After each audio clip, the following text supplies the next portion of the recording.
বিসমিল্লাহির রহমানির রহিম।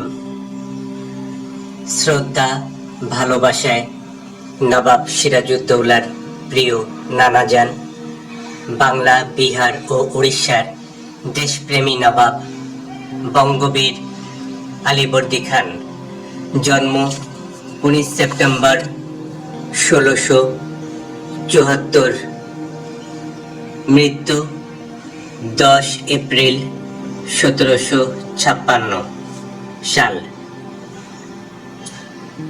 বাংলার এই সফল নবাবের ভালোবাসায় স্মরণ সভা ও দোয়া মাহফিল ঢাকায় অনুষ্ঠিত হলো 10 এপ্রিল 2026 তারিখে। অনুষ্ঠানের মধ্যমণি ছিলেন সৈয়দ গোলাম আব্বাস আরেফ ওরফে নবাবজাদা আলী আব্বাসউদ্দৌলা, নবাব সিরাজউদ্দৌলার নবম বংশধর, সম্পাদক সাপ্তাহিক পলাশী। উক্ত অনুষ্ঠানে আলোচকবৃন্দ ছিলেন দেশ বরেণ্য খ্যাতিসম্পন্ন জাতীয় ও আন্তর্জাতিক নেতৃবৃন্দ। তাদের মধ্যে উল্লেখযোগ্য সিনিয়র সাংবাদিক জনাব ফাইজুল ইসলাম, দৈনিক ইত্তেফাক, আন্তর্জাতিক খ্যাতিসম্পন্ন সাংবাদিক ফারহানা নীলা, সারা বাংলা .net, বিশিষ্ট কবি ও আইন বিশেষজ্ঞ জনাব ইকবাল হোসাইন ভূঁইয়া, জনাব শাহলম, সাধারণ সম্পাদক ঢাকা বিভাগীয় সমিতি সহ সমাজের বিভিন্ন পেশার প্রতিনিধি। নবাব আলীবর্দী খান স্মরণ সভা ও দোয়া মাহফিলে সিনিয়র সাংবাদিক জনাব ফাইজুল ইসলাম বলেন, 10 এপ্রিল 2026 শুক্রবার শাওয়ালের রোজা রেখে একটা ব্যতিক্রমী ও কিছুটা ঘরোয়া ট্র্যাডিশনাল ফ্লেভারের অনুষ্ঠানে এসেছি। নবাব সিরাজউদ্দৌলা স্বাধীনতা পরিষদ NSSP নবাব আলীবর্দী খানের 270তম মৃত্যুবার্ষিকী পালন উপলক্ষে আয়োজন করে এই স্মরণ সভা ও দোয়া মাহফিল। দুই বাংলায় এমন অনুষ্ঠান কেউ পালন করেন কিনা আমাদের জানা নেই। বাংলার শত্রু বর্গী, তাদের দমনে নবাব আলীবর্দী খানের অবদানের কথা কোনোভাবে অস্বীকার করা যায় না। ভাগ্য বিড়ম্বনার শিকার দেশপ্রেমী নবাব সিরাজউদ্দৌলার বংশধরদের আজ আমরা ভুলতে বসেছি। মোগল বা নবাবী আমলে বাংলা কতটা সমৃদ্ধ ছিল তা আমাদের অজানা নয়। 1757 সালের 23 জুন পলাশী প্রান্তরে বিশ্বাসঘাতক মীর জাফরের বিশ্বাসঘাতকতায় যুদ্ধে হেরে যে গোলামীর জিঞ্জির আমরা পড়েছিলাম, তার নাগপাশ থেকে এখনো কি আমরা পুরোপুরি মুক্ত হতে পেরেছি? আমরা কতটা অকৃতজ্ঞ জাতি যে নবাব স্যার সলিমুল্লাহর দান করা জায়গা সম্পত্তির উপর ঢাকা বিশ্ববিদ্যালয় গড়ে উঠল।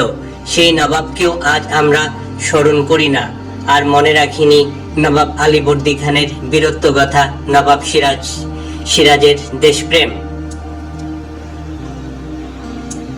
ধন্যবাদ নবাবজাদা আলী আব্বাসউদ্দৌলা ও তার গুণগ্রাহীদের।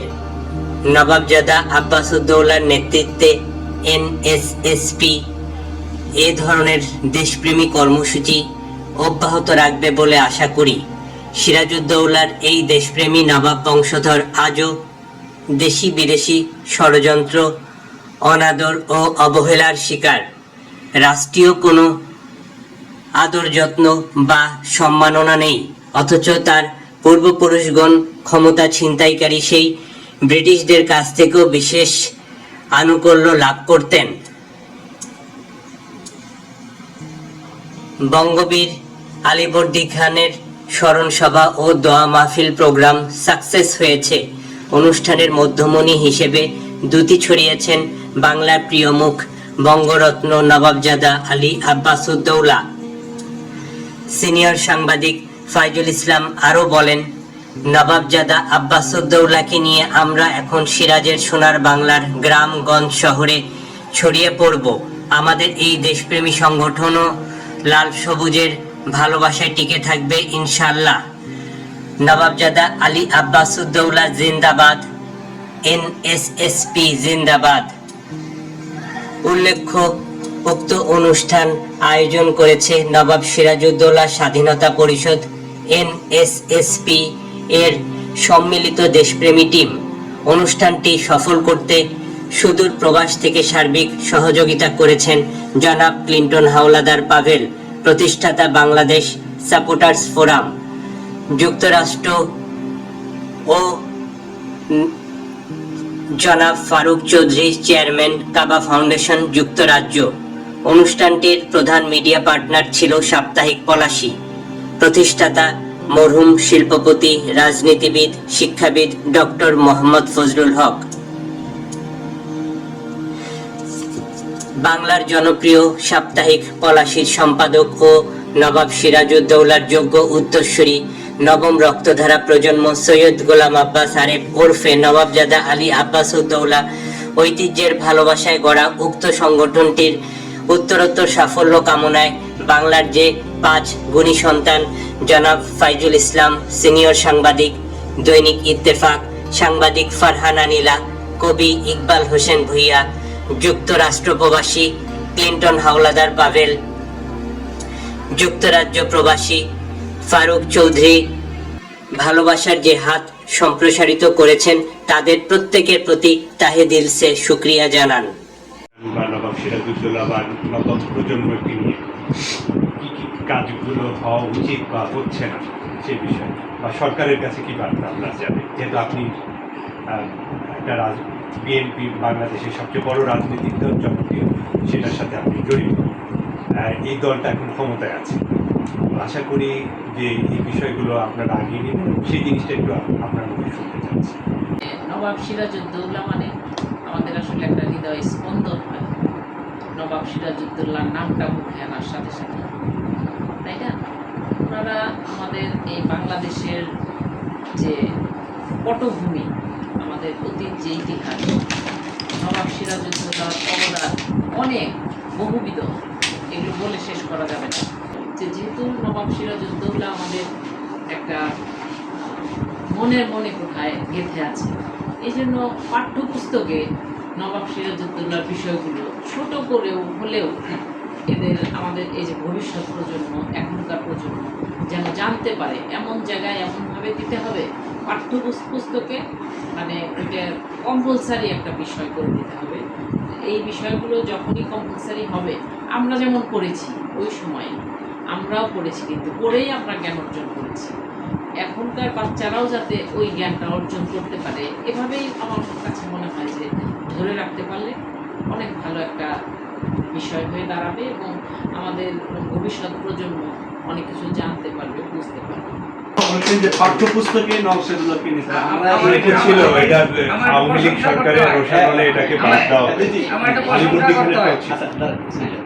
যে আমি অত্যন্ত আজকেরই ছোট্ট পরিসর অনুষ্ঠানে অত্যন্ত খুশি হয়েছি এবং আমার কাছে খুবই ভালো লেগেছে। আপনাদের একটি উদ্যোগ, সেটি হচ্ছে ডকুমেন্টারি উদ্যোগ, নবাব সিরাজউদ্দৌলা স্বাধীনতা পরিষদ এনএসএসপি।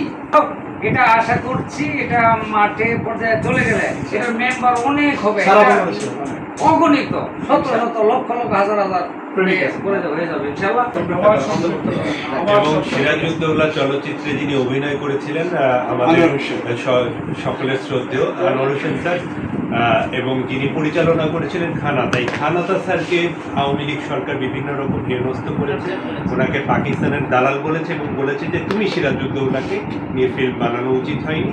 অথচ বঙ্গবন্ধু এই সিরাজউদ্দৌলা ফিল্ম বঙ্গবন্ধুর আশীর্বাদ নিয়ে খানাতা করেছিলেন, কিন্তু পরবর্তীতে শেখ সাহেবের মেয়ে, ওনার উপর নাসির উদ্দিন ইউসুফকে দিয়ে, ইমাম একজন অভিনেতা আছেন সিনিয়র, ঠিক আছে, হাসান ইমামকে দিয়ে অনেক নির্যাতন করেছেন এবং খানাতা সাহেব মানে একটা পর্যায়ে ওনার মৃত্যুটা হয়েছে আওয়ামী লীগ সরকারের অত্যাচার নির্যাতনের কারণে, এবং ওনার অপরাধটা সিরাজউদ্দৌলাকে উনি কেন ফিল্ম করেছেন এবং ওনাকে পাকিস্তানের দালাল বলা হয়েছে।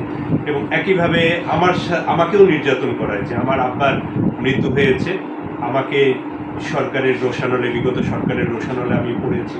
যখন আমাকে ক্ষতি করতে পারিনি তখন আমার আব্বাকে ক্ষতি করেছে। একাধিকবার আমার আব্বার অ্যাক্সিডেন্ট করানো হয়েছে, একটা বৃদ্ধ মানুষকে অ্যাক্সিডেন্ট বারবার করানো হলে উনি তো আর বাঁচার সম্ভাবনা থাকে। তো আশা করি বর্তমান যিনি বিএনপি সরকার এখন বর্তমান ক্ষমতাসীন বাংলাদেশে, এবং বিএনপির ইতিহাস ঐতিহ্য হিংসার রাজনীতি তারা করে না। জিয়াউর রহমান সাহেব বহুদলীয় গণতন্ত্রের প্রবর্তক, এবং সিরাজউদ্দৌলার হিস্ট্রিটা উনি পৃষ্ঠপোষকতা করেছেন। এবং ফজলুল লোহানী সাহেব, যদি কিছু মনে না করেন, পিটিভিতে আমার দাদাকে পিটিভিতে নিয়েছিলেন, তো উনি ধানের শীষ প্রতীক নিয়ে নির্বাচনও করেছেন। তো যেহেতু এখন বিএনপি ক্ষমতায় আছে, আমাদের দিকে অবশ্যই সুদৃষ্টি দিবে, কারণ ক্ষমতা চিরস্থায়ী না। আজকে আপনি যাকে সম্মান দিবেন, আপনি যখন ক্ষমতাসীন থাকবেন না, তখন জাতি আপনাকে সম্মানিত করবে। ধন্যবাদ। ধন্যবাদ।